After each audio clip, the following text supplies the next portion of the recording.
ပြည့်စုံမှဆိုရင်တော့ဘယ်တော့မှဖြစ်လာမှာမဟုတ်ဘူးကျွန်တော်တို့လူမျိုးကလေဟိုရန်ကုန်ကနေပဲခူးလောက်ရွှေ့ရင်ဝန်ထမ်းတွေလုံးမသွားခြင်း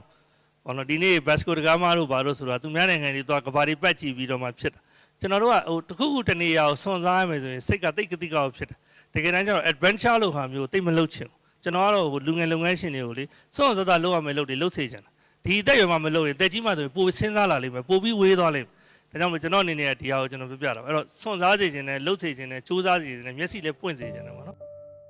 ဒီကြတခုပြောရဲကျွန်တော်တို့ဝယ်တဲ့ကားတွေကရ15,000လည်းရှိတယ်1,020လည်းရှိတယ်ဒေါ်လာ3,000လည်းရှိတယ်ဂျပန်သတ်မှတ်လိုက်တာနိုင်ငံခြားပို့တဲ့ကားတွေကိုပေါ့နော်ဒေါ်လာ600အောက်ကားပဲပို့ရမယ်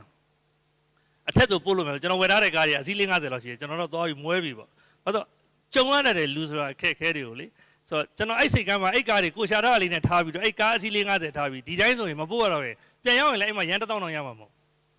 ဟုတ်အဲ့တော့ကျွန်တော်ဘာလုပ်လဲလို့မင်းဒါတော့ကောင်းတဲ့ဟာတော့မဟုတ်ဘူးဒါပေမဲ့စဉ်းစားမိတဲ့ဉာဏ်အောင်ပြောပြတာကာစတန်ကလာစစ်တဲ့နေကြလဲကြောက်ဗမာပြည်မှာဝင်ကျပ်1000လောက်နဲ့ဝယ်လို့ရတဲ့မှန်ရှေ့မှန်အရန်ဈေးပေါ်တယ်လေတရားနှလုံးရှိရင်တစ်လုံးဖြုတ်ထားတယ်တစ်လုံးဝင်ထားတယ်ကားရှွန့်တုတ်ထားလိုက်တာကားကြည့်တယ်တော့ဂျပန်ကာစတန်လဲလာကြည့်ဟာဒီကားတွေဒီလောက်ဆုတ်တာဘာဒါသွားတာကောင်းတယ်ရန်6000မပြောတယ်ငါဆိုရင်200တော့မပေးဘူးပေါ့နော်အဲ့ကားတွေ50သလုံး pass ဖြစ်သွားတယ်ဆိုတော့